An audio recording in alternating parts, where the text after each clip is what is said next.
Hi friends, welcome back to my channel. My name is Ashley Ariana, joined by the wonderful Marco from Clutch Gene Sports. Here with you guys at a little bit of a different time today. I also have my mic set up because yesterday my dad was yelling at me because when I talk with my hands, I throw the mic everywhere. um, so hopefully my audio is a little more stable. I thought we would open up with this, which I thought was hilarious for Marco. It's definitely my fault. Marco and I were supposed to go live at 3:30, and then I went to go for a sunny walk, and it started pouring down rain. So I ended up being a little bit late. But Amino says, did someone kidnap Marco? Where you at, homie? I can set up a GoFundMe for the ransom. Just saying. Everyone, you're right. I kidnapped Marco. It's my fault.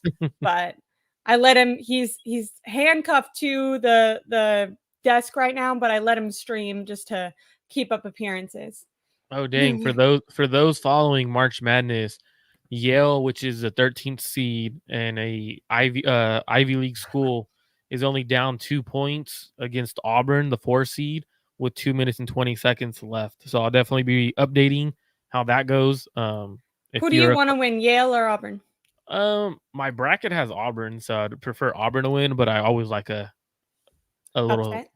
Cinderella story. If Auburn can make some noise, that'd be kind of cool. Or yeah, I meant. But I'm actually really liking Colorado. But this is football talk today, and not There we necessarily go. Really quick, basketball. you see the only college basketball I really tune into often is UCLA, but they had a down year this year, right? Yeah, they weren't that good this year. They didn't even make Yeah. the tournament.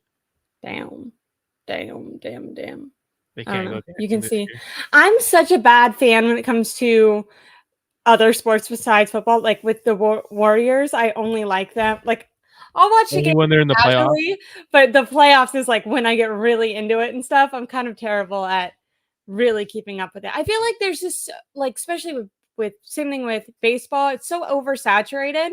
It feels like games don't matter as much, which is hilarious because with football, I feel like I'm always I want there to be more games, I want more, but I feel like the the fact that it is kind of it keeps you wanting more Oh might yeah. be what makes it so special.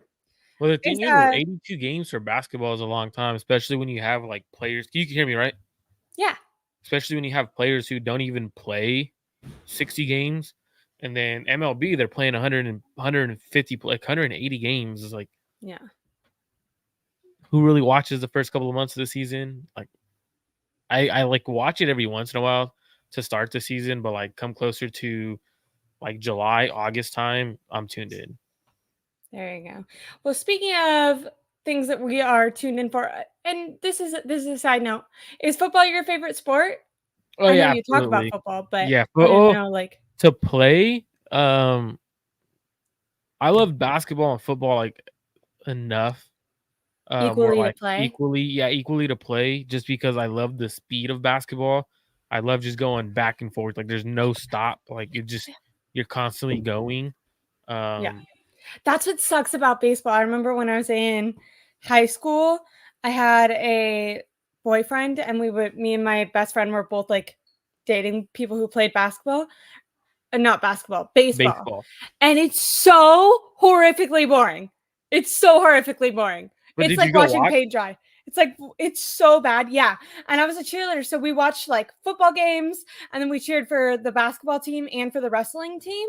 And so I was used to all of those sports You are way just more go. intense.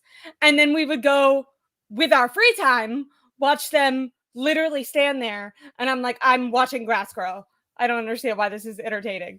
I know that's That's a crazy. bad but didn't professional basketball or baseball try to fix that? They put Yeah, a but it made clock it and worse everything. though. I know Like people talk about that.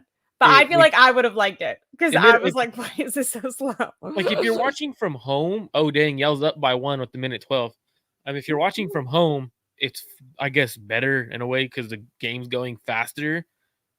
But if I haven't been to a game since, but I've talked to people, and hopefully you guys can hear me well. I don't know how good my audio is because I'm I can hear you good. sitting farther back. I want to make sure want to try to relax a little bit more on the show. But um, people that I talked to said like they've gone to go get a hot dog and they miss like an inning and a half because how fast the Okay. game goes. So like the game could either be like super fast or it's a longer game because of more hits and stuff like that. But it's Stressful. crazy. I don't know. I think football has a good thing, but then football's also ruining itself with these stupid tackling rules. I don't know if you've seen the Yeah, hip I did. drop. That's the stupidest thing I've Yeah, seen. Like I I saw don't. Richard Sherman going off There's about that. there's no such thing as a hip drop tackle. In my years of playing football, I've played football my entire life growing up. I've never had a coach say or teach a hip drop tackle. Talked to a lot of college players, a lot of college people. They've never heard of a hip drop tackle. You hear former NFL players and NFL players say, "What the hell is a hip drop tackle?" And then the NFL is like, "Let's ban this certain type of tackle." Okay, well now you're gonna start seeing a bunch of people get dragged if you're gonna have them hang on from behind. Like it's a stupid rule. And NFL And a committee lot of is those rules actually end up leading to further injury. What remember last season? It was the guy on the Lions. People kept like attacking him. Wasn't it a Lions player? People kept attacking him, saying he was like purposely taking out guys' ACL. But it oh was just yeah, because yeah. like the way the rules are, you like have to basically go for their knees because you can't go too low and you can't go too high. And he was like, Mhm. well, if you change the rules, I wouldn't be hitting here. But like now I'm trying to follow the rules. Like, I'm sorry, you guys made it more dangerous. Yeah, it's weird. Like you can't you ask any player in the NFL, like receiver wise, tight ends, running backs, if you asked any of them, where would you prefer to get hit in the chest to head area or the knees? Every single one of them is saying the head, like head or chest. Even though CTE's real, CTE's Yeah. out there, they're just taking the shot to the head over the Do you know knees because who the knee. Herschel Walker is? I do. I don't. I know that he was a Cowboys player, but I follow, or I don't even follow, but his like son came up on TikTok and he's like telling all these like stories about him and him being crazy. And it definitely like people in the comments are like, CTE is real, CTE is real. And I'm like, oh, oh, Well, scary. that's also was a potential senator. Oh, really? Yeah, in I Georgia, didn't know that part. he ran for Senate in Georgia. I don't know if I don't think he won. I think he lost, but he ran Oh, for senator in Georgia, and it was random. interesting. I But thought he was a football player. That's the only reason I brought him up. yeah, he's retired now. He's like Herschel Walker's old. He's I want to say he's like 65, 70 His son is in like that funny. country. His son is he I don't know, has like some humor to him, talks in like a really commanding voice, which I find funny. I promise I'm Uh listening to you. I'm looking up, but yeah, I'm yeah, looking yeah. at the Keep up. scores. Like, just because it's March No Madness, worries, if no any, worries. And really quick, my dad tuned I in and agree. he's saying the NFL is straying into flag football. It's kind of like it's difficult, right? Because I from a human level agree that I want it to be safer and I want to make sure I just wish maybe rules on concussions and like letting guys back in the game maybe were a little bit stricter. But at the same time, it's hard because so many NFL players have came out and have actually talked about these rules and kind of playing at half speed like this is the problem Mhm. with when you have a week 18 game if you already have a playoff spot, a lot of times people are like, oh, like tell them just to go like half. And I remember Fred Warner talked about, and we've definitely heard other players talk about this too, like you're more likely to get injured. Like you kind of have to psych yourself up and brace your body to tackle, brace your body to take tackles, to run, to sprint, all this thing. Because if you're kind of hesitant out there, you're more likely to get injured because your body's going to clinch up faster and you might not like be physically prepared. So it is kind of it's a hard balance. I don't know. As someone who I eventually want kids and stuff like that, I feel like the discussion of like should we because isn't there like a stat that like 75% of kids, even if you just play high school football, have some sort of I CTE got in your brain? CTE. It's all good. Yeah. Pretty sure But I like got the fucked up CTE. thing is like I feel like guys can use that as like an excuse to go kind of like Go insane. go And it's haywire. like if you look if that statistic is true, then like the amount of people that go crazy versus like the people who might have a little CT in their brain, like maybe those people are using that to try to like, get out of things that like maybe they're just more risk takers or engaging in bad behavior and they're like, no, it's CT. No, like what's crazy is like with CT is obviously real, right? Yeah, for sure. But with player safety, because I know Jesus is in the chat saying like, don't hit the legs, don't hit the head, don't hit, no, not hits to the head or legs. Like, so what do you dictate what a hit to the head is in terms of, for example, if I'm going 100 miles per hour, right, and I'm aiming to shoot for your hip, okay, but the ball is thrown and it changes the receiver's level, or the receiver decides to lower his head or his shoulders, and now I'm now hitting him in the head because of the ball was thrown bad. The player decides to lower his shoulders, or if the pass is thrown high and I'm making a play on the ball or something, like you can't truly say don't hit the head, don't hit don't hit the legs, because the way the game's played and the way it's truly played, the defense has to be able to try to prevent a pass from being completed.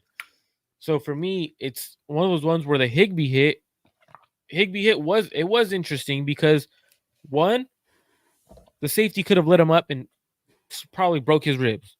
That's cool. It's a legal hit. The safety could have, but at the same time, if the ball's thrown on time, on target, And didn't Higbee Tom isn't Brady getting come lit back up. and talk about? Didn't Tom Brady talk about that one time? Like Yeah. nowadays they blame defenders, where back in the day, and I know I don't know if my dad can type, but my dad has had this conversation with me before, where back in the day Steve Young would also talk about this. Like it was on the quarterback also to keep their receiver safe. Yeah. Where Like now I feel like all the blame goes on the defensive players, and it's like, well, you should know exactly how to hit them and exactly how not to hit them. And it's like before it's a contract sport. Everyone knows what they're signing up for. And I remember there's been a couple Tom Brady interviews where he said like his receivers would let him have it if he was, throwing hospital balls and stuff like that. Where and nowadays rightfully so. people will yell at the defender and the defender gets punished or taken out of the game when really maybe the ball was, in thrown right to a spot that there was no way that the receiver was going to get out of trouble. Yeah, But rightfully so. Like players play at the end of the day, player safety is legit. Like it's something we need to worry about. But at the end of the day, like if we're gonna start penalizing defensive players for this hip tackle, what they're calling now a hip drop tackle, which I've never heard of in my life. I've been around football for a long time. I talk to a lot of people who coach football and play at a higher level. They don't even know what that is. So it's like, what are we doing here, rule committee? If we're gonna do that, let's start penalizing quarterbacks for terrible throws. Like if you're gonna throw a hospital ball and my only target is the receiver's head, what do I do? Just let the receiver catch the damn ball, or do I make a play? Like if that's gonna be the case, start throwing flags on quarterbacks. Hey, that was a bad throw. Like if we're gonna take player safety true and you're gonna truly, so for me, it's just weird. I thought that was, I just think it's weird. And I think like JD Durham says in the thing, as long as it's not a malicious head to target. Oh my God, Florida just tied it up to 100 with 9 seconds left. Colorado's going down the court. Timeout's called. But as long as it's not a malicious hit to the head and it's just not intentional, it's not on purpose, it shouldn't be called. Like it's at the end of the day, you're gonna have those kind of hits, unfortunately.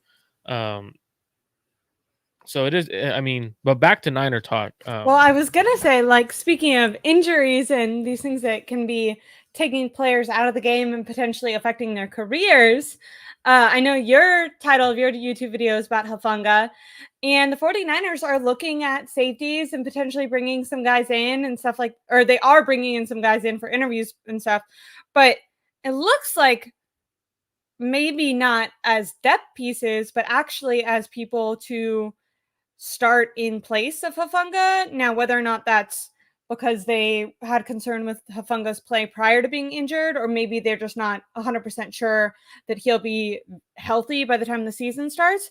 How do you feel about what's going on with the 49ers and with Hufanga? The Hufanga thing's interesting. So Yale's up 70. I'm just gonna keep Yeah, Yale's yeah, up yeah. 77-74 Auburn just got an offensive rebound down with 30 seconds left. They're down 3. Auburn looks like they're in trouble. They missed a layup, 20 seconds left. Yale just got fouled going to the free throw line with 20 seconds left. Interesting game there. But for the Hufanga situation, it's very interesting because they're bringing in a player who has injury history, but he had a great year last year in Julian Blackman. He had a visit with the Niners. Now, a lot of people are saying, well, it's just to see a 3-safety look. I don't truly see how you could do a 3-safety look in terms of you have Talanoa Hufanga, who isn't great in coverage. Bang! That's pretty much game because Colorado just hit a shot from deep. Oh, from beyond half court. Colorado seals the deal. They move on to the next round. Yeah, Colorado wins by 2 on a 1.6 seconds left shot. But when you look at it, did you have them winning? Yeah, I had Colorado winning, but I also had Auburn winning. So I also had Auburn winning, and most people had Auburn beating Yale, so it kind of sucks on that end. But did Auburn just lose? Or you said they're down 3.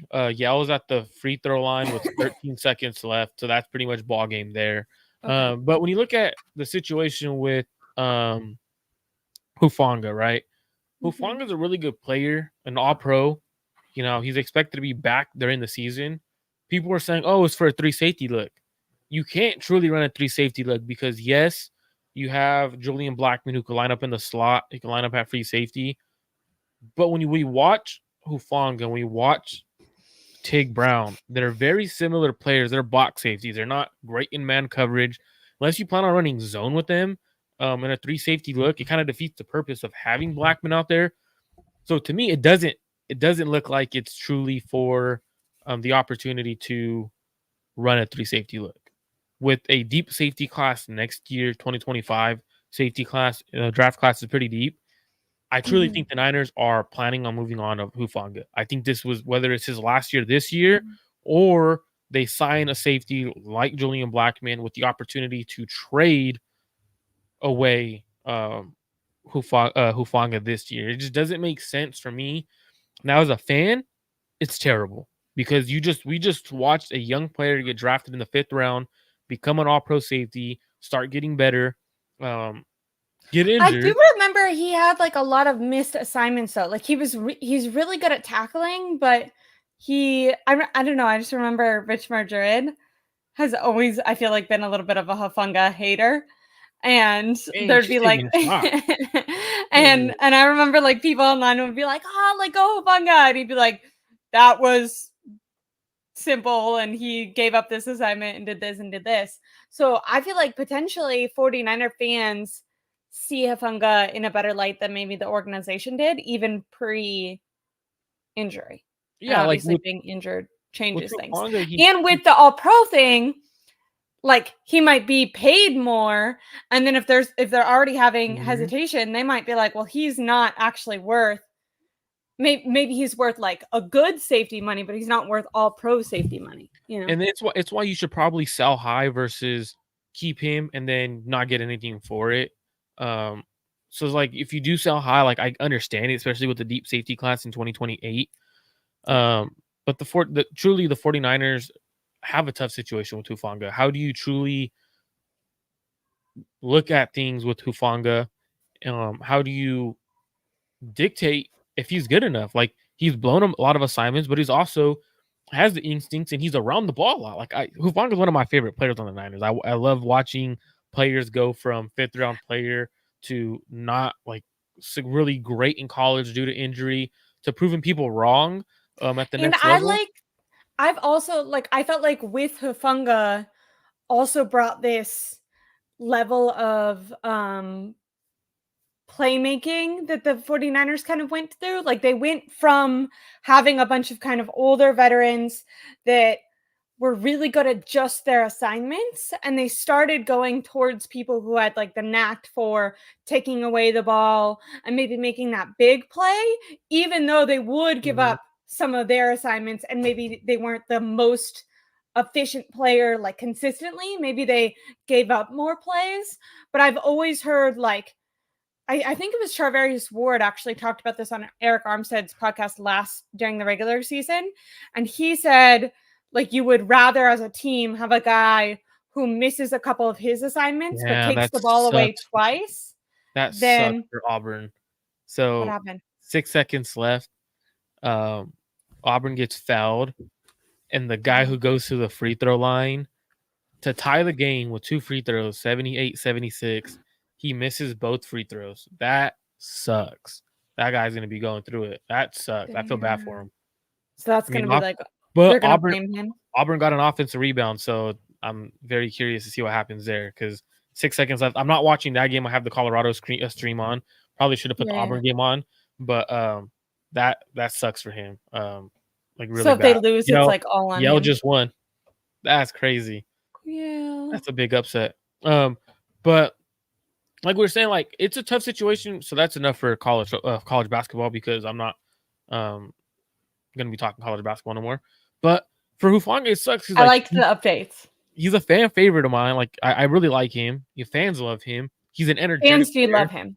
Like he's super. And I feel like he's good in the locker room. Like I feel like he's everything you want. Like how you said, he's a later round pick, outperformed his draft pick, hits hard, has an act for the football. He's good on blitzing, or he's been pretty good blitzing. I think he's really good. Not only, I think he has a couple blown assignments. Like he has a tendency to kind of do his own thing sometimes. But also we haven't seen him with these the new defensive coordinator / Brandon Staley. I was going to say these defensive coordinators, but I don't really know what to call them. Later on, you and I are going to talk about questions that we think Kyle Shanahan should be asked. Maybe just, hey, what is the role of these two guys who are going to be helping the organization would be a good one. But maybe under them, he'll be given a little bit more guidance, or maybe if they do bring in another safety, he'll feel the pressure to try to stick to his assignment a little bit more. But also you kind of want a guy who's willing to blow his assignment, because that's how he's made some of his good plays, is by being out of position, but like having the instincts to make the necessary play. So it's kind of like, I feel like with guys like that, you have to take the good with the bad, if that makes sense. Like sometimes you're going to get missed assignments, but sometimes you're going to have a guy who makes a splash play when, you know, the other guy would have let the guy run by him or something, or not caught the football when it was thrown right to him. The thing with that too, though, is when you have a guy like that,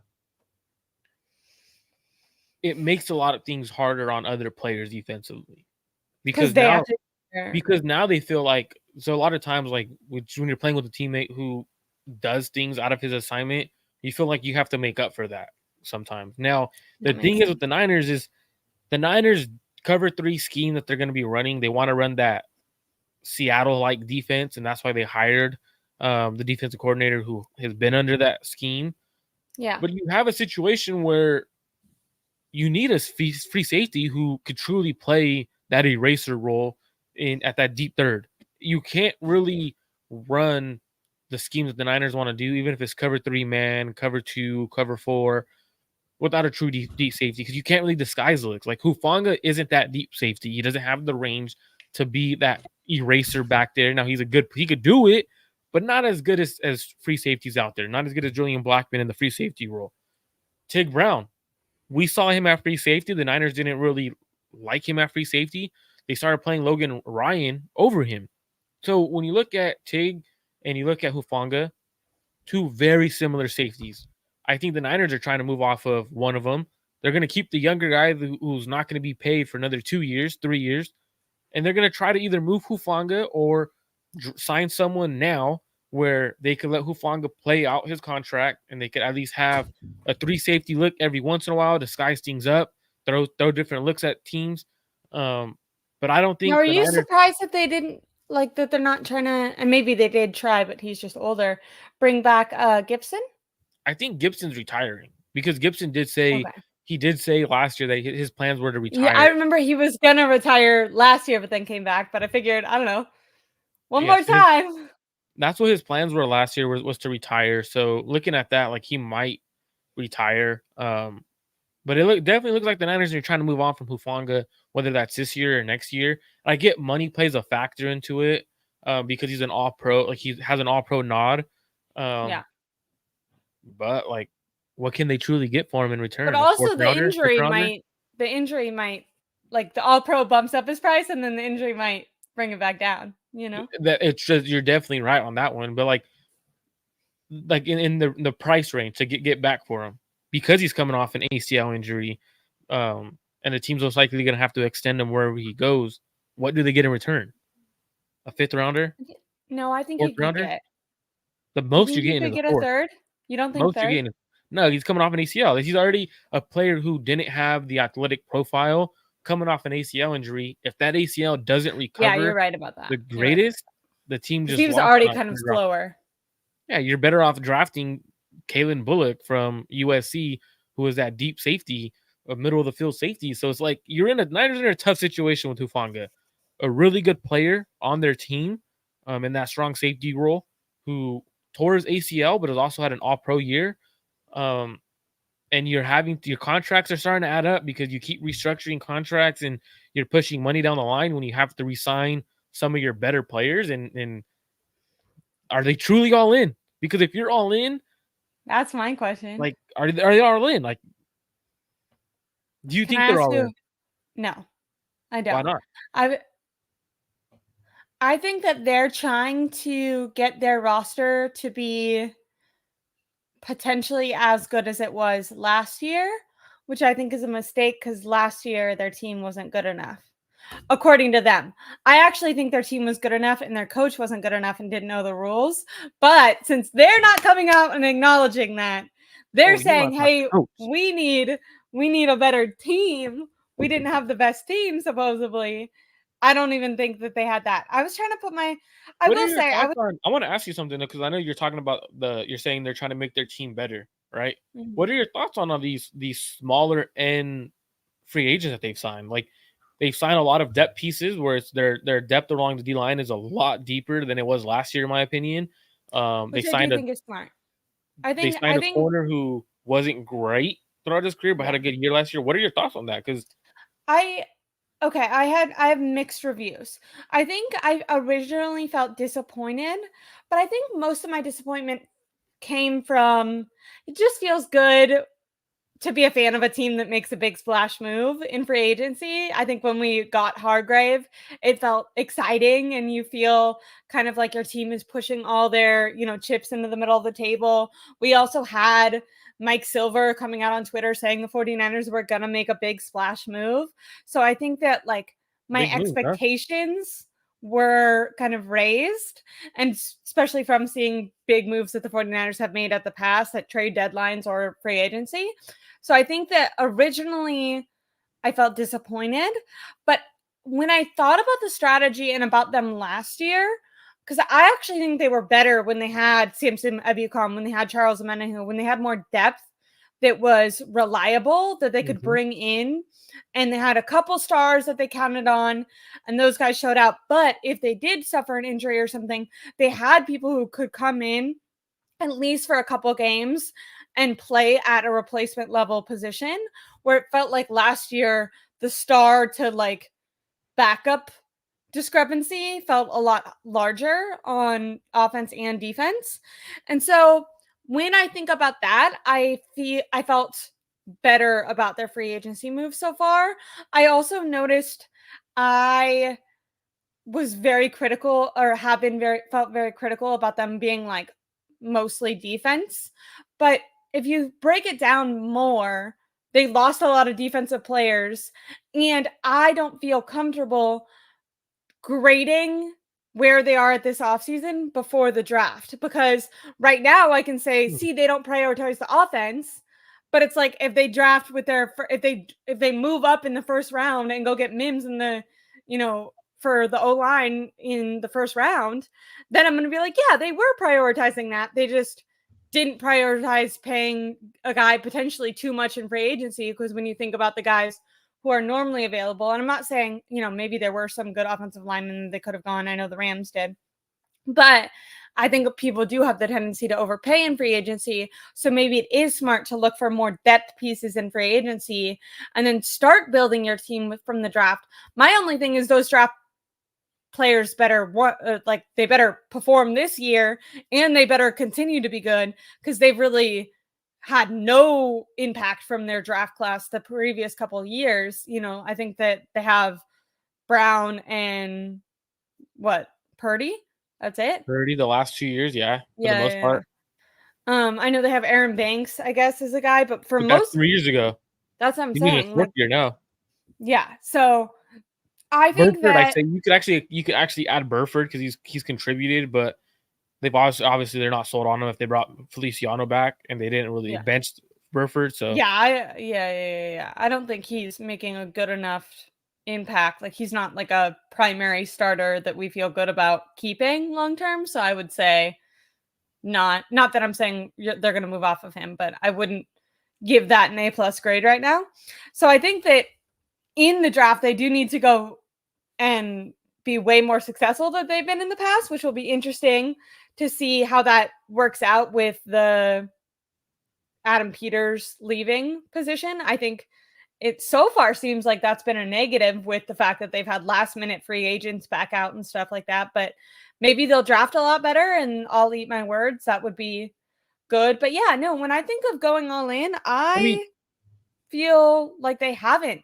They haven't really I think they've been a little bit more careful this year than they've been in the past, which is surprising because it's the last year of Brock's rookie deal. And I don't think that just trying to be as good as you were last year is enough.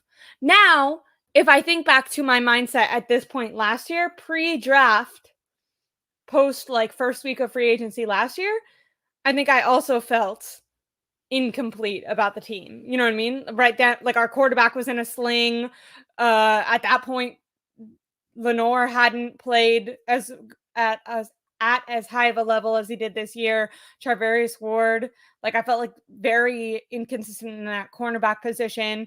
Had tons of questions for the offensive line. Still have those questions. But I will say, if I try to think back to my mindset then, it does bring me a little ease now when I think of how well they ended up being and how maybe hesitant I was about how they had done so far at this point last time in free agency. yeah, I know What about you? with last free agency when they signed Hargrave, I had said right away that was a bad signing. I was like, one, you overpaid for a player. Two, he's not a good run He was defender. bad against the run. So for me, I always right away I was like, oh, that's a bad signing. I was like, I don't think that's going to be something that everyone should be excited about. Like they overpaid him, and then they had to restructure his contract this year. So it's just an interesting thing. Like I don't mind going bargain shopping. Like truly, I don't. I mean, especially because you have a lot of players that contracts are about to come up and that you got to pay. So you got to kind of be smart when it comes to finances too. But there's bargain players that have been signing for Do they? I really don't cheap know. They've had the deals. tendency to apparently fuck up in that way. When They you have look at, they for have to be example, smart. Are you sure they look, don't want to just make some more accounting errors?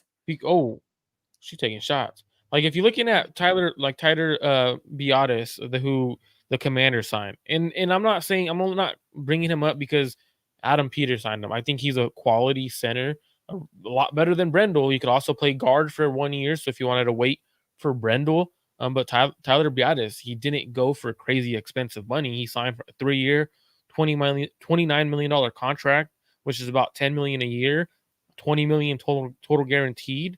He has a cap hit of 4 this year, 8 next year, and 10 his third year, with an out in the second year.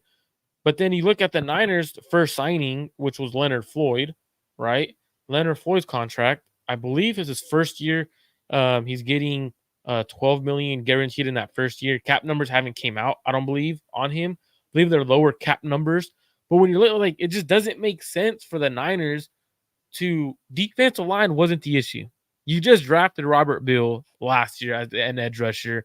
You could have brought Cleveland Farrell back. So he's coming off a meniscus injury that he had surgery on. You have Drake Jackson. What they did was they told us we did not draft good with Drake Jackson and Robert Bill. That's what they told us. And that Javon Kinlaw walked. We didn't draft well. So we're seeing the outcome of them having to sign a lot of depth pieces rather than that big splash player.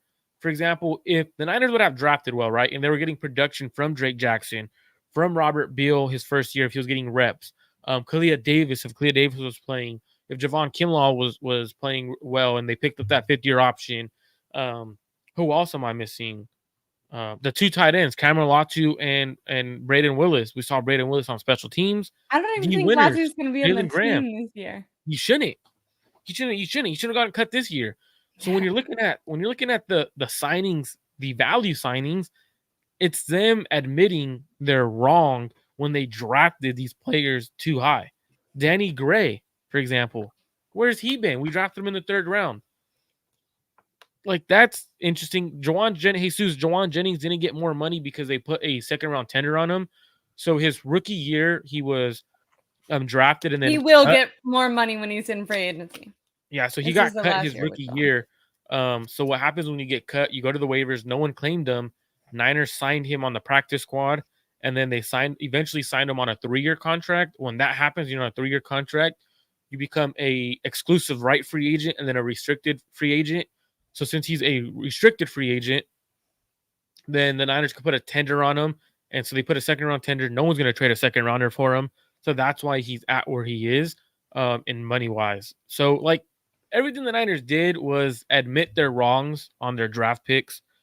So essentially, the reason why we didn't get that all-in signing that you were looking for was because of that. They had to add their depth.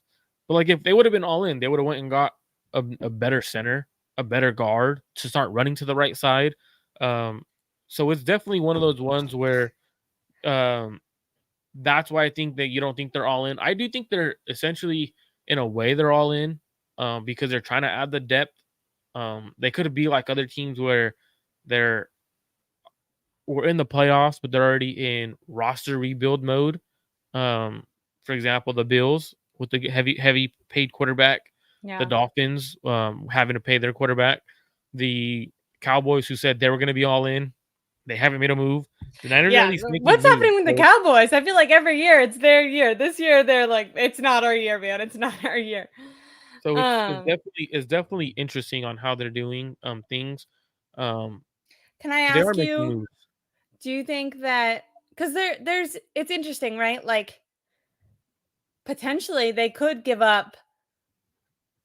It depends on how all in, because I think that the smart thing to do is to, yes, try to get the Super Bowl this year coming up, but you don't want to pull, or maybe you do. I don't know. The Rams might feel good about what they did.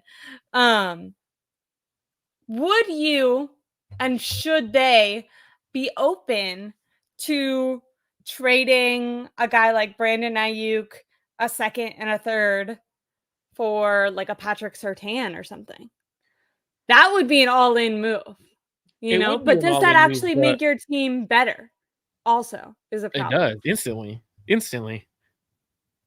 You already did everything on the D line, and then now you're getting a corner who's arguably the one of the best corners in the NFL. Like, it's gonna make your team a lot better defensively. Just to go to a couple of the comments, because I know I do see Niner getting toned. It was like Niners can't do much, can't get a player to sign to a 4-year, $80 million deal every single year. No, you can't. You truly can't. But when you sign Hargrave, when you already had Armstead and you restructured Armstead and you did bad contracts, let's be real. Like, the Niners did things the wrong way. They shouldn't have restructured Armstead. They should have kept their out where they would have saved a lot more money. They totally learned their lesson this year, right? And didn't go and do that again. They did the same thing with Hargrave. So you do things backwards. You didn't draft well. So now you're in a situation where you're putting Band-Aids over the wound, right? Like, they're putting Band-Aids over the wound. That's essentially what they're doing with these draft picks that they missed on. They're signing free agents who aren't like the big name players. You could have got a player who was much better than what they picked up. Like, to be honest, we really could have. We could have went and got a starting center, a legit starting center, and Tyler Biadasz from the Cowboys. We could have went and got a caliber starting right guard that's not named Feliciano. So that's the thing. And I see Tony, Niner Gang Tone, Tay, my bad, Niner Gang Tay. You say Armstead shouldn't have been on the team last year, but then you're also saying that the Niners couldn't make any moves. Well, they can't make any moves because they have $17 million in dead cap this year. that's going towards Armstead because they decided to continue to restructure players that they shouldn't have been restructuring. Which The they reason why the continue Niners to do this offseason. and the reason why they couldn't make a big signing was because they did things wrong. They said they shouldn't have done, and they're paying for their mistakes by having to go make bargain signings, which is not bad. Like they've gotten better on the D line. They got more depth, that's not bad, right? Like you really got better, even though you didn't make a big signing. But you're also in the situation of having to sign bargain like players because of the moves you made in the past. So I get what you're saying. Like you want them to be all in, but this is technically they're all in on with what they have available because they saw that the D line was the issue in the playoffs late in the season. So that's Well, they where also maybe could have scored a little more points.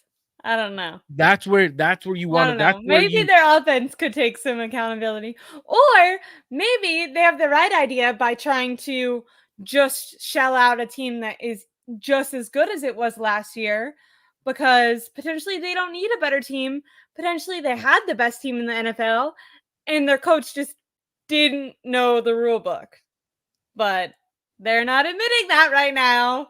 So you getting that's real why spicy. I feel like when they're doing that, when they're not admitting that it might have been a coaching flaw, or maybe they're just trying to all put it on Steve Wilkes, is maybe that's the thing. I don't know. But then how do you fix that though? Unless you're firing like a head coach, how do you fix that? You can't. You just got to keep rolling with if you truly believe that's the coach. Kyle Shanahan can come out and take accountability. Maybe when, But maybe what is hopefully a reporter asked him that with the owners' meetings coming up this week. Hopefully someone can say, "Hey, Kyle, like I know that we asked you right after the Super Bowl if you felt like your offense could have done anything different with some time to reflect. Have you done anything to change your coaching strategy? Do you feel like there was areas of opportunity that you could improve and things that are you going to bring anyone? I know you have Brandon Staley for the defense. Are you planning on bringing someone like that on offense? Or do you think Brandon Staley will be able to give you, advice that you're willing to listen to? I don't know exactly how you would phrase this, but asking Kyle Shanahan if he's done any self-improvement could be a way of him, because it seems like he has a little bit of pride issues, but maybe him admitting that there's a little more self-improvement and maybe some errors that he made, and it's not just all being on the defense. so then And at that that would point, if satisfy that's your me as a coaching, fan when it comes to like how I feel like they've done player wise. Like maybe I could feel a little better with them solely trying to add depth and not trying to make a splash move if I felt like the coach was like, actually, I think we had a good enough team. I think really what it came down to was me not instilling enough confidence in my quarterback, not getting the ball to Brandon Ayuk. Yeah, we plan on signing Ayuk, and I plan on adjusting my scheme to make sure he gets more than 3 targets in every playoff game. but what does that Those would do? be So questions.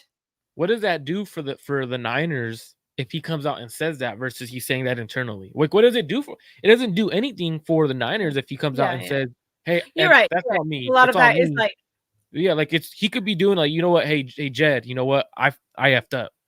I messed up. We should have had 2 Super Bowls by now, but I've messed up. I'm looking at myself in the mirror it just and doesn't feel like he does that, you know? I mean, I don't But know if he maybe. does or not, but it's like he doesn't have to come out to the media and say that was my fault.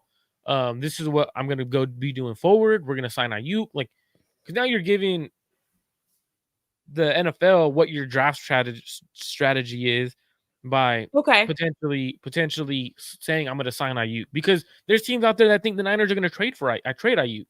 Okay, well now let's say a team thinks we're gonna trade him, but they're gonna give a top 15 pick, a top 20 pick. Like that's a huge draft move because now the Niners could go get a at whatever 15, 20, whatever. They could go get an offensive lineman. They could get a receiver at 31, and you could still have a potentially a Super Bowl caliber team. But it's so you don't come out and say things to the media if you don't have to. Because now that's where you get yourself in trouble when you speak too much, right? And as a head coach and a GM. And I know one of the questions you had was Jed York. you want Jed York to say something? No, I'm just saying you talked about speaking too much. I thought, maybe he could Oh, tune in remember and we said we were gonna talk listen about to that? that We never advice. did, but hey, that's something that happened. But so I think moving off of Talanoa Hufanga is crazy. You don't think the Niners are all in, but there's owner meetings coming up, and the Niners head coach and the general manager is going to be there. If you had to choose a question or two, is one of the questions you would ask be to Kyle, like, hey, have you self-evaluated? Like, what have you looked at where you watch the Super Bowl and you're like, you know what? It's either my fault, or do you still believe you did nothing wrong?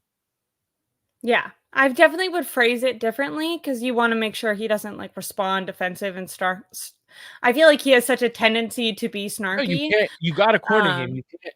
With Kyle Shanahan, you got to corner him because he decides to be like you said, snarky, like smart, like a smart ass. To be straight, like yeah.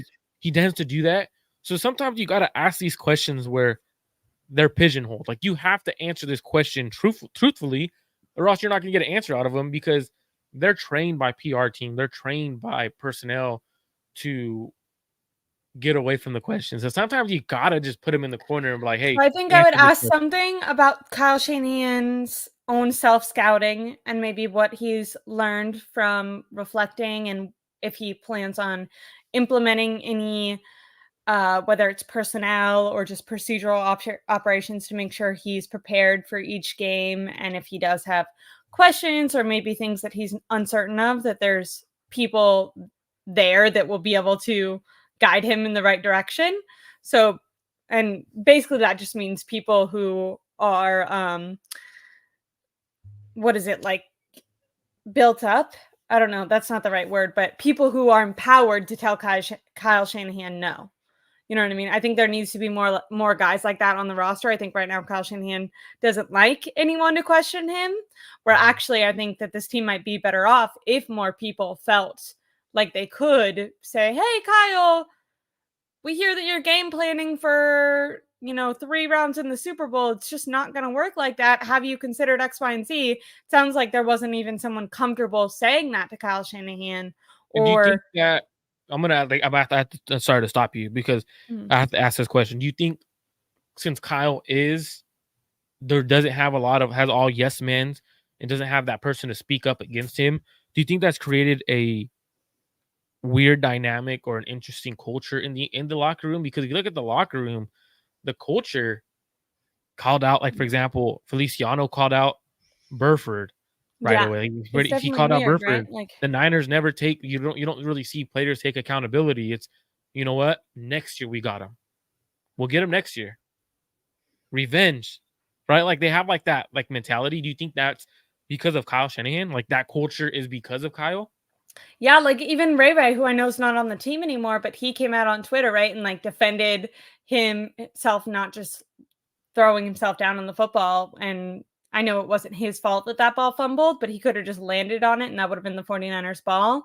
But he kind of stood his ground. It does feel like Kyle Shanahan has cultivated a culture of guys who maybe are more willing to blame other people when things go wrong instead of taking personal accountability. Um, what are you Am I reading? I see you am I squinting. cap clown?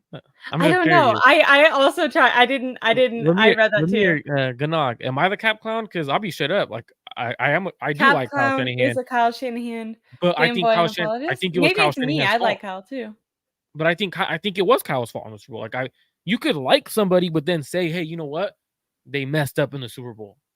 Yeah. Like he did. Like we truly go back and I you think watch the them. best people need to, like myself included, need to self scout and need to constantly be approving and like improving. And you want friends around you. Obviously, you want people to hype you up. You don't want just like complete negativity and people who, tear you down and don't believe in you. You want people who believe that even if you make mistakes, that, you can get better and improve. But you want to have people around you who say, like, who help you along that journey of improvement instead of just saying, "Oh no, you're doing everything right." You know what I mean? There has That to be Ray like a balance, I think. and with that Ray play, like because I know people in the chat are talking about it. Like that wasn't on anyone but Ray. Like, Yeah. it means you're not either yelling People enough, keep like you're talking not about yelling that, like, enough, fire, fire, fire, whatever your word is to get away. And when it does hit somebody, you don't try to pick up the ball. You're taught from the beginning of playing ball on a fumble, you jump on it. You don't try to pick it up, and because that's what happens is you continue to bounce the ball around. He tried to pick it up, and then he said, "I tried picking it up because I'm a playmaker." That's what playmakers do. No, a playmaker because so for example, if he would have just jumped on the ball, he probably recovers it. So yeah, I and don't that get whole game why is different. Yeah. I don't And get people keep why. saying, like, oh, it's not his fault. It's not his fault the fumble happened, but like in Pee Wee You flag football, they teach you instead of trying to pick the ball up right away and run, land on the ball.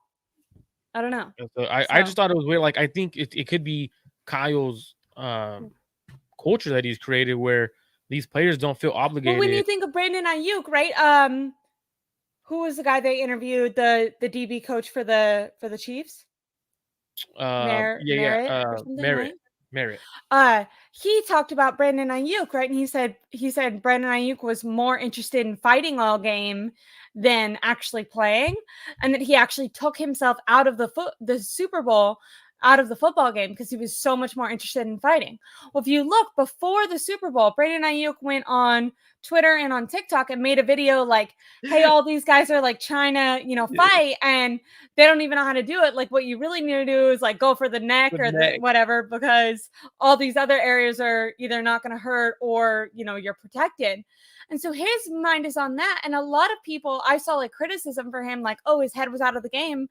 Well, I think that Kyle Shanahan might kind of instill a culture like that. Like, he's obviously, we like his Kyle Shanahan, and by him, I just mean Kyle Shanahan and John Lynch and the culture that they've created. We like that it's so physical and we want to have hard-nosed teams, but there also should be something to like the football game and your mindset and being prepared to play being most important. I think it was with my dad. I was talking about this, and he said with Jerry Rice, I think it was, like, Jerry Rice wasn't trying to start fights. Like, if someone tried to fight Jerry Rice, he might like antagonize him back and try to get that player out, but he was never going to fight back because he was kind of like, I'm going to let you fight. I'm going to let you get yourself kicked out of the game. And even if you're not kicked out, I'm going to let you mentally take yourself out of it. And I'm going to play freaking football, You can, and it's you fine. can't stop me, My podcast is it says on it, is this a kid show? I say no because I know I cuss every once in a while. Talking sports, I cuss. So I don't care unless you Yeah. have it on where it's kids are it's a kid show, then it's a little different because you're monetized and everything, so you might get dinged. And Michelle and Ness says that coach was gaslighting Ayuk. I do think that the coach was like purposely saying Ayuk's name wrong, but I thought his criticism made sense. I don't know. I wanted them to hire that. I'm You also saw, someone but the like, thing I goes like too. when Actually, people have constructive criticism, and maybe that was a little less constructive. It definitely seemed a little antagonistic, but I think the stuff that he said wasn't wrong. And I think you have to have self-awareness to be able to take criticism in, even if it's framed negatively, and say, okay, are there aspects of this is that are true? And also, it's like, I've always heard this, like, don't take criticism from people you don't want to be like. But that guy is a Super Bowl winning coach, like multiple time Super Bowl winning coach. Maybe they should listen to him. Maybe they have something to learn from, and the thing too though, what like for the Ayuk situation, what you can be talking about is in the run game, right? Ayuk has a Also, mentality. The Niners have mentality. really quick, Mitchell and like Ayuk himself came out and talked about fighting. Like, this is not a debate. Like like the 49ers, like, but same thing with John Jennings. I love Jennings. I'm really glad they re-signed him. You can watch the game and you can tell that John Jennings is starting a ton of fights. Now, John Jennings is very smart and he won't kind of cross that line, and a lot of times the other team gets penalized. I'm glad the players are like that. I like being a fan of a physical football team, but we're not going to say that Ayuk or that this team isn't prone to, fighting. They are. For me, I don't We've really gotten lots of trip. penalties about this, and even when we haven't gotten penalties, Ayuk himself has came out and literally been like, these are instructions for how to fight without getting in trouble. And for I'll me, I spend don't my really trip on computer what is what that it coach. I don't really trip on what the coach was saying in terms of Ayuk wanted to fight, like because Ayuk blocking in that manner, and it may be that he took himself out in certain routes because he was getting physical. They were getting physical at the line of scrimmage with their top corner Snead. He was getting physical at the line of scrimmage. Now, just because Ayuk didn't throw a punch doesn't mean that he wasn't trying to fight. Like there was times on film where they got physical at the line of scrimmage with him, and like you could see him like get frustrated. Like Ayuk normally doesn't do that. But I'm not really worried about that. I'm truly not. Like what the biggest Yeah. thing is I'm also not. I just think that, like, we were talking about culture. yeah, And culture wise, like it's just weird that he came out and like was like, yeah, well, every player knows if you're gonna get in a fight on a football field, one, if you don't have your helmet on, you throw it back on, and you run over there because if some rookies will throw a punch at a helmet like dummies, break their I've knuckles. definitely seen that. And you're Um, like, it makes no you're like, sense. that's Like, hurting you, not them. oh, but I wanted to bring up a comment because we were talking about the Talanoa Hufanga situation. We were talking about going all in at the 424 mark. If you could go up and you could bring up Jesus M's comment about that is why Purdy's overpay will be a mega mistake on salary. Okay. And I want to talk about 424. that real quick because if the Niners are not all in like you say this year, is that an issue? Because you're gonna have to pay Yeah. Brock Purdy after this year. Yeah, I know he'll have a year left on his rookie deal, so his cap number will go up a little bit due to the bonus and stuff like that. Like it'll go up just a tad bit because he's only making 1 million next year or whatever. But he's probably going to get paid roughly what More than that, Kirk right? Cousins. He's probably going to get paid what Kirk Cousins got at least. That's at least the minimum, like Yeah. right, like that's the starting point. I think But if like you have to 50 pay to him, 60, probably. if you have to pay him that much, is not going fully all in That's what I'm a saying. Go big deal this all year? in this year. Yeah, I do. I think it's crazy. I think that is where it is like, I think as a long-term team building strategy, you can look at it and go, okay, it makes sense to kind of look towards the future, especially if maybe when you're looking long term, you see Brock Purdy as your guy, you see Brandon Ayuk as maybe the wide receiver one. When we're talking about questions to ask Kyle Shanahan, like, are you open to adjusting your scheme? You know, which would be like, are you open to giving Brandon Ayuk more targets if you do extend him? Because with the amount of targets that you're This getting, it's conversation, definitely I'm just not saying, worth it. this conversation is about to get juicy in the chat because I already see Jesus M saying Niners don't have to overpay Purdy, draft a QB in 2024, coach him up. And then Golden Dragon said you can pay QB Brock whatever. He can still lead you to the Super Bowl. Can he really lead you to the Super Bowl if you don't have a great O-line and a great defense? That's the question. Like, I mean, a lot of people say Brock Purdy's the truth, right? Like they say he's an elite quarterback. An elite quarter, I'm gonna be straight up. I'm gonna finally say it because I've been wanting to say it, but I keep seeing people talk about Brock Purdy as elite. I know I've came on and I've been critical of Brock the last 2 years. I think Brock is a quality starter at quarterback. He truly is. Um, he's a quality starter quarterback. But if we're being honest, an elite quarterback, a top 5 quarterback, like people are trying to put him in the top 5. If you're gonna be paying him 50 million and he's elite, a elite quarterback takes the hit on that fourth down and delivers a strike to Jawan Jennings on that fourth down. I'm just saying, like, pure arm talent. Pure arm talent. Because people are saying he's elite. So, and I'm not saying people in the chat, but I'm saying people on Twitter, people on I go on Facebook for football purposes, people on Facebook, Reddit, like if you go just to read what fans are saying, like this is what they're truly saying. He's an elite quarterback. An elite quarterback hits that throw. Like, I don't care. Like, an elite quarterback hitting that throw. So we're sitting here and saying he needs a great O line. The Niners O line wasn't bad last year. They weren't the issue in the Super Bowl. They truly weren't. We're being honest. They were not the issue. I thought the offensive line was not great in the Super Bowl. It wasn't great, but it wasn't terrible. We did see Brock Purdy walk into offensive pressure.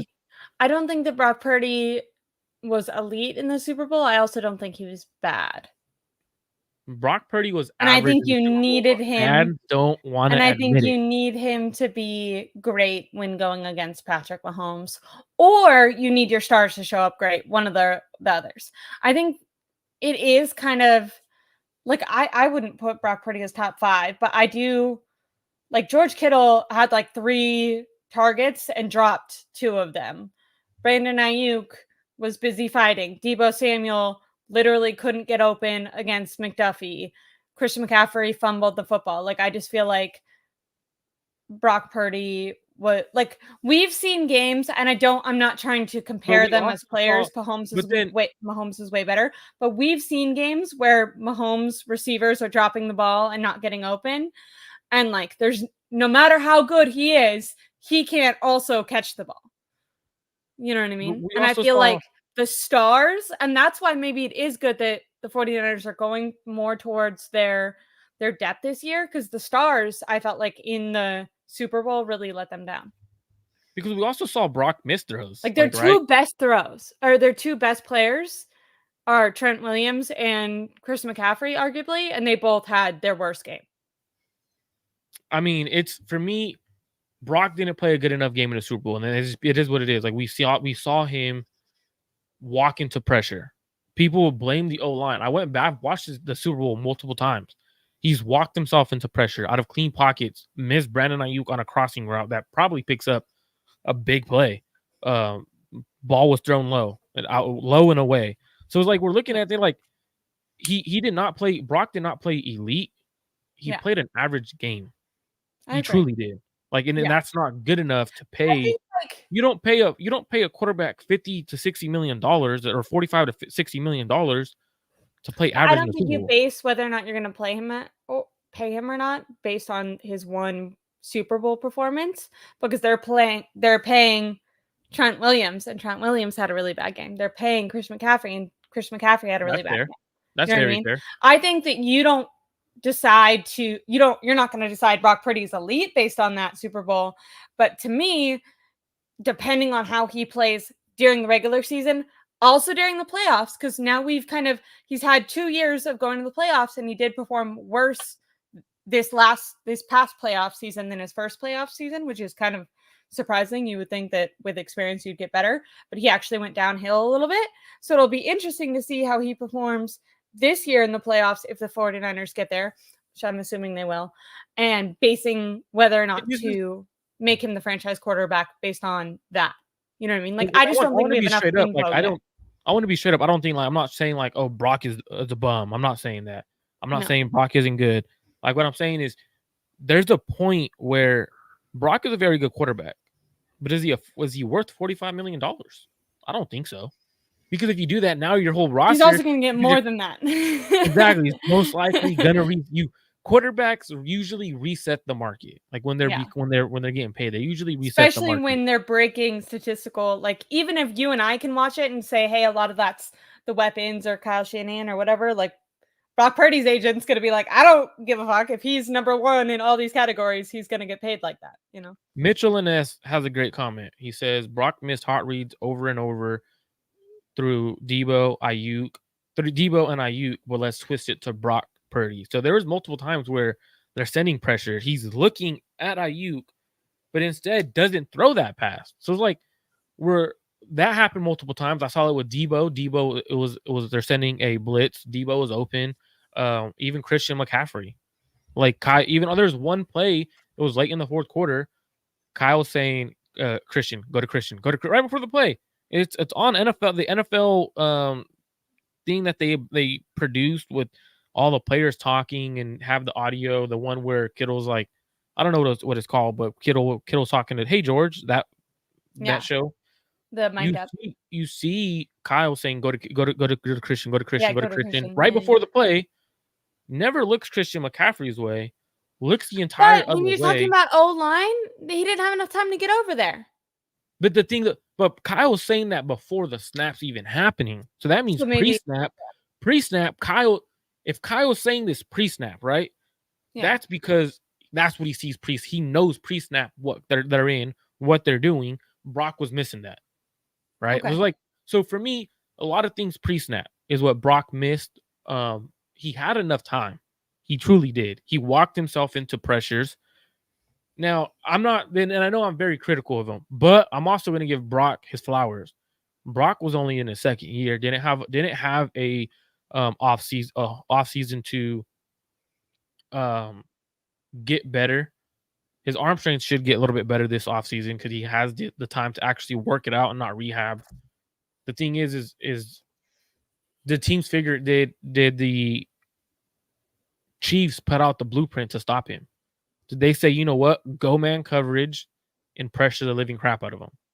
Because that's essentially That's what they what the did. Ravens did too. And what the But I Ravens think a did lot too. of games also, or a lot of teams also don't have the talent to be able to go man coverage against the 49ers with all the stars that they have, right? Yeah. I mean, it just, I don't know, like I just don't see how you pay a quarterback that much money when you could say he's elite. Some people could say he's elite. Some people say he's very good. But I think he's very good. I'm not in the gonna advocate to pay a quarterback who's very good elite quarterback money. Like, Well, I'm about if you're I'm saying like I wouldn't pay him today, but I'm saying we have yeah, you can't another pay him today. year, go all in. I know, but I'm just saying like if he were to keep up his statistical and if he were to produce another year with relatively the same eye test and statistical numbers as he did last year, he's gonna get paid. Oh, he's gonna get paid no matter. Yeah. Even if he has a down year, he's getting paid. He led a team to the Super Bowl. Like, Jimmy got paid for way less than what Brock has done. How did that turn out? Yeah. Like, we see quarterbacks I don't know. year to We've year. seen like we've never had Kyle be in this position now. I think Kyle's being a little bit more how could you be so heartless? A little more Kanye West on us. Oh, Than maybe we thought with the whole Eric Armstead. Like I didn't think Kyle would be telling Armstead to, kick rocks if he didn't want to he take a also pay told cut. Jimmy Ward. You want to see him Yeah. start, You or know do what you I want mean? to sit the So bench? maybe right now we think like, oh, Kyle, that's Kyle's favorite. But maybe when the time comes, if they do have a down year, I can see Kyle be like, I don't know if you're my guy. I propped you up.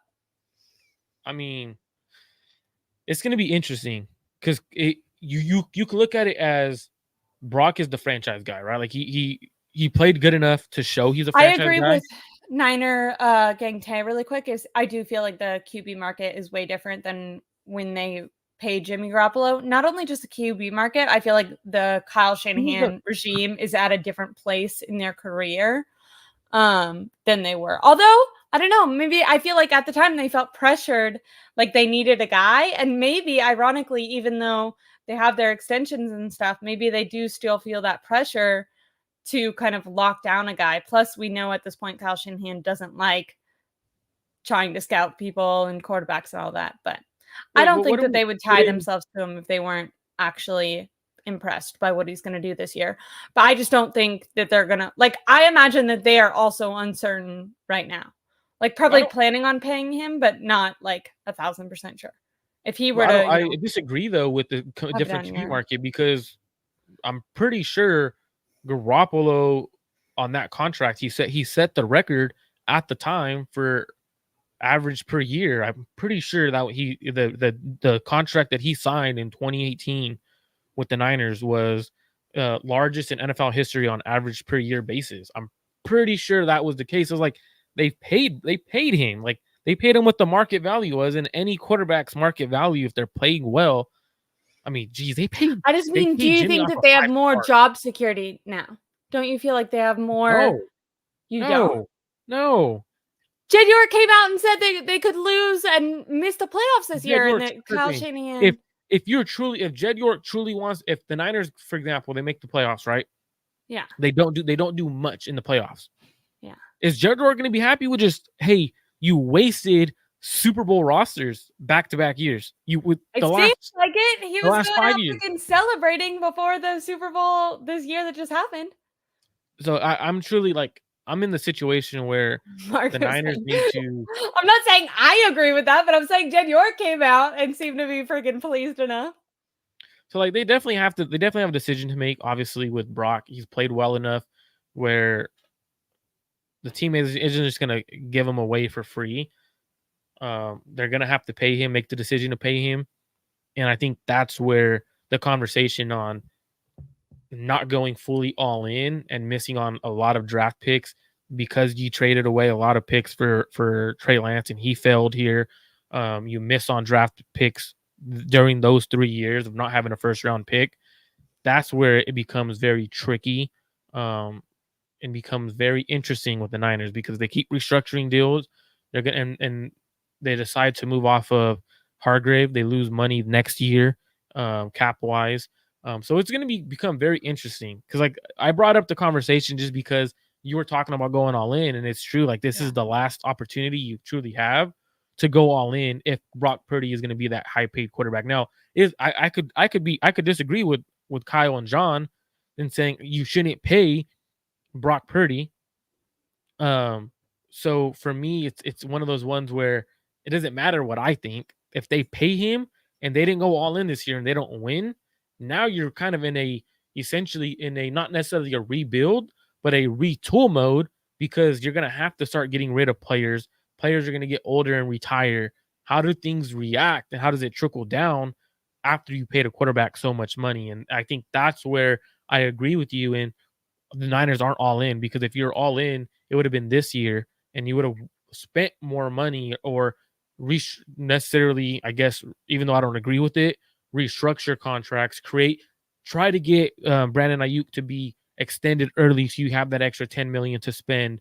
Extend Charvarius Ward so you have that extra $9 million to spend in free agency. And they haven't done that. So it's like I'm confused on are they truly all in or do they plan to be strategically all in without fully going balls to the wall and saying, hey, all our chips are in this year. If we don't win this year, we're in retool mode or we're in That's what I'm saying. rebuild It mode. does feel like they're not 1,000%.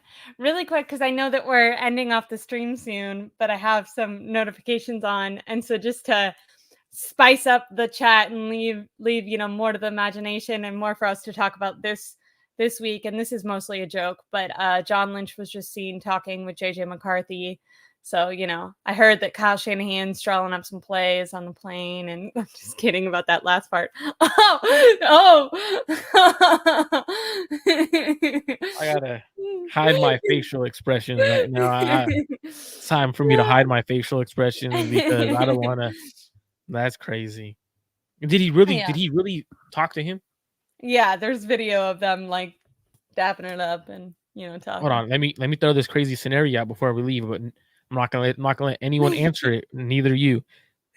What if the Niners traded Brock Purdy on a cheap contract sale to either the Minnesota Vikings for 2 first rounders or for pick number 3 to the New England Patriots? He'd fit their culture. He fits Minnesota's culture. Oh, he would totally fit the Patriots culture. Fits both of them. Yeah. They go get JJ McCarthy. I'm just throwing that out there. I don't agree with it. I mean, I thought I was entering the chat with the crazy like Ayuk and a couple picks for Surtain, and then freaking John Lynch has to go and be dapping it up with JJ McCarthy. Really just riling everyone up. That's crazy. It would take 3 first-round picks, people are saying in the chat. Hilarious. Well, but, hey, I mean, if you don't think, hey, John, hey, Kyle, before we leave, let me tell you something. If you don't think Brock Purdy is the franchise quarterback, you don't think he's the real deal, like you initially said, JJ McCarthy is projected to go in the top 5. Brock Purdy could probably get you a good return.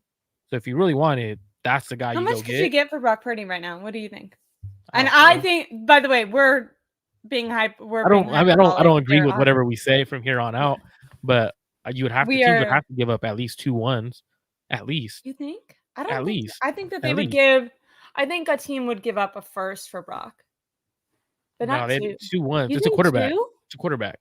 Those teams are going to over. Look what Deshaun Watson went for, and at least he's a good kid. But true. But Watson at the time, because Watson didn't suck, like he hadn't played. At the time, he had 24 allegations for sexual. He had 24 allegations. But people don't fucking care about that for some kind of reason. So See, we're talking about a quarterback in Brock Purdy who is an angel. Okay. And All right, Brock son would of probably Christ. get 2 months. You're He's a probably son right. of You're probably Christ, right. right? Brock could get 2 Versus months. someone who had 24 sexual allegations against him, who went for multiple ones. Like it would truly take multiple ones to get Brock Purdy. Like that's the I just starting think price. Deshaun Watson was play-wise thought to be a better quarterback at the time.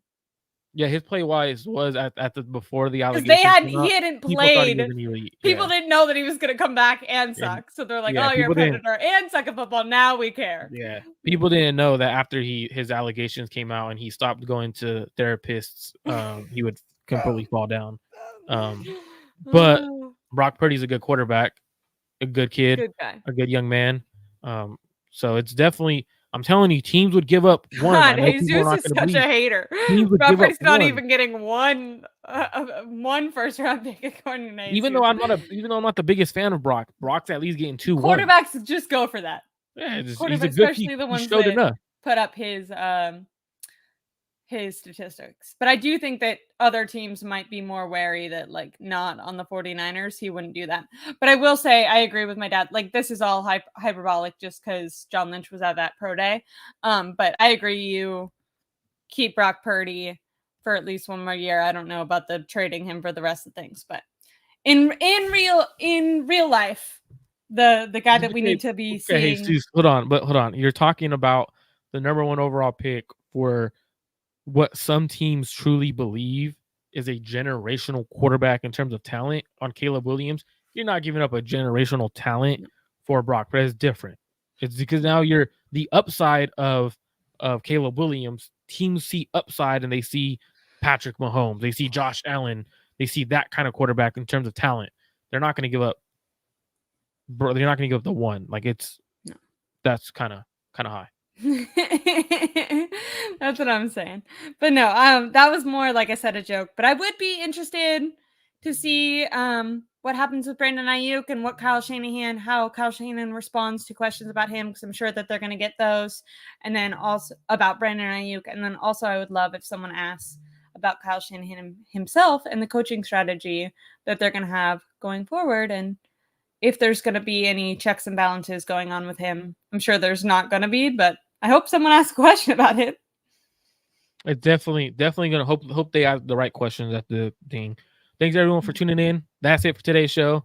Make sure you guys subscribe to Ashley Ariana's channel. Make sure you guys come over to Clutch Gene Sports.